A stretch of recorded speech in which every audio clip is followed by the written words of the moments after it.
Welcome to the exciting world of ethical hacking. It sounds like a contradiction, right? The term hacking often brings to mind images of cybercriminals breaking into systems and causing havoc. But it's a real thing. Ethical hacking is all about using those same skills for good. Think of ethical hackers as the good guys in a digital world. They are the superheroes of the internet, using their powers to protect rather than to harm. Ethical hackers use their skills to find weaknesses in computer systems. They delve deep into the code, searching for vulnerabilities that could be exploited by malicious hackers. They are the security guards of the internet. Just like a security guard patrols a building to ensure it's safe, ethical hackers patrol the digital world. Businesses and organizations hire them to test their defenses. They conduct penetration tests, trying to break into systems to find any weak spots. Imagine a bank hiring someone to test their security system. They want to ensure that their vaults are impenetrable. That's what ethical hackers do in the digital world. They simulate attacks to see where the weaknesses are. They find the weak points before the bad guys do. By identifying these vulnerabilities early, they can be fixed before they are exploited. By finding and fixing these vulnerabilities, ethical hackers make the internet a safer place for everyone. They play a crucial role in protecting our digital lives, ensuring that our personal information and data remain secure. Let's talk about Wi-Fi hacking. It's about getting unauthorized access to a Wi-Fi network. People might do this for bad reasons, like stealing information. But ethical hackers use Wi-Fi hacking to find security flaws. They help companies improve their Wi-Fi security. Think of it like a test. Ethical hackers try to break into the Wi-Fi to see if it's possible. If they can, they tell the company how to fix it. Understanding Wi-Fi hacking is important. It helps us protect our own networks from attacks. So why is ethical hacking so important? Because the bad guys are always trying to find new ways to break in. They want to steal data, spread viruses, and cause chaos. Ethical hackers are the first line of defense against these threats. They help us stay one step ahead of the criminals. By learning about ethical hacking, you can be part of the solution. You can help make the internet a safer place for everyone. It's like learning self-defense. You hope you never have to use it.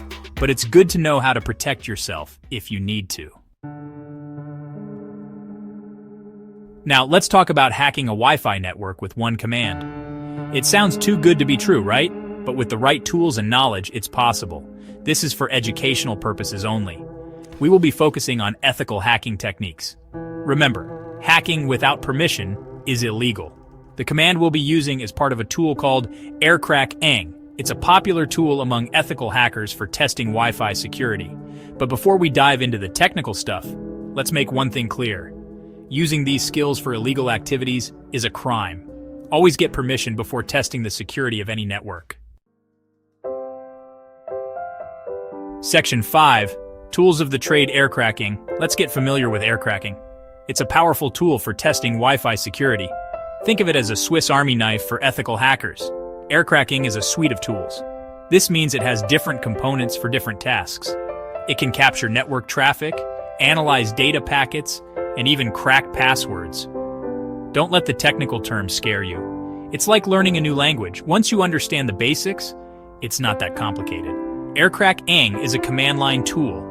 That means you interact with it by typing commands. Don't worry, we'll walk through the process step by step. Section 6. Cracking the code, a step-by-step guide. Now for the exciting part, cracking the code with one command. This process involves several steps, each crucial to successfully accessing the network. Keep in mind that this is for educational purposes only. Ethical hacking is about understanding security vulnerabilities to improve systems, not exploiting them. Only use these techniques on networks you have permission to test. Unauthorized access is illegal and unethical. First, you need to put your wireless card into monitor mode. This is a special mode that allows your wireless card to capture all packets in the air, not just those addressed to your device. This allows it to capture all Wi-Fi traffic, not just data sent to your device. It's like turning your wireless card into a powerful antenna that can listen to everything happening on the network. Next, you'll use Aircrack-ng to capture a handshake.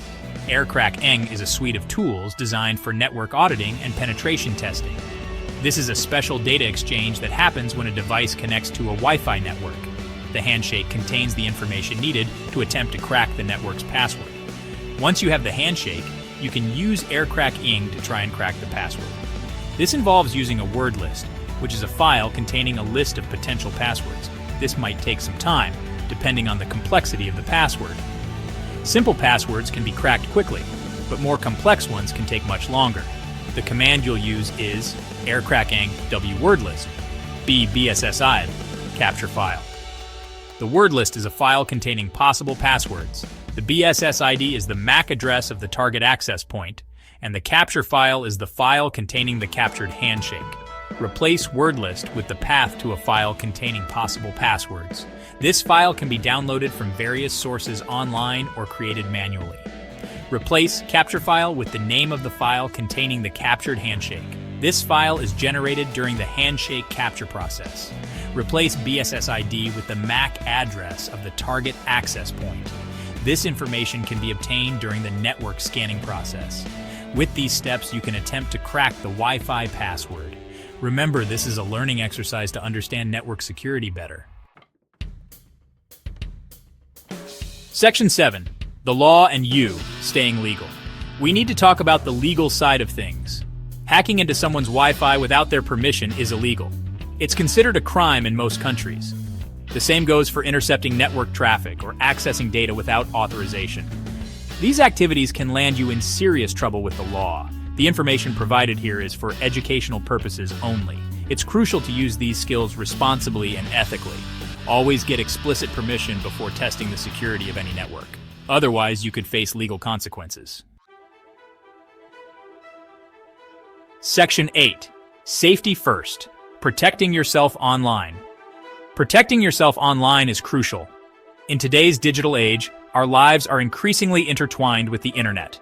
From social media to online banking, we rely on the web for many aspects of our daily lives. However, this also means that we are more vulnerable to cyber threats. Here are some tips to stay safe. These tips are designed to help you navigate the online world securely and protect your personal information from malicious actors. Use strong passwords.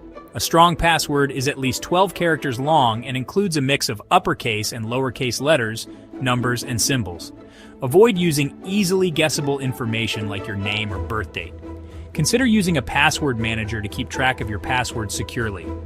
Be careful what you click on. Don't click on links from unknown senders or visit suspicious websites. Phishing attacks often use deceptive emails and websites to trick you into revealing personal information. Always verify the source before clicking on any link. Keep your software updated. Software updates often include security patches that fix vulnerabilities. Regularly updating your operating system, browsers, and other software can protect you from the latest threats. Use a VPN. A VPN encrypts your internet traffic, making it harder for hackers to intercept your data. This is especially important when using public Wi-Fi networks, which are often less secure. Remember, staying safe online is an ongoing process. It's not just about taking a few steps once and forgetting about it. You need to be constantly vigilant and proactive in protecting your digital life. Stay informed about the latest threats and take steps to protect yourself. Follow cybersecurity news, subscribe to alerts, and educate yourself about new types of attacks. By staying informed, you can better anticipate and defend against potential threats. Section 9. Ethical hacking, a force for good. Ethical hacking is a powerful force for good in the digital world. By finding and fixing vulnerabilities, ethical hackers make the internet a safer place for everyone. Remember, with great power comes great responsibility. Use your knowledge and skills ethically and responsibly. By working together, we can create a safer and more secure online world. Let's use our powers for good.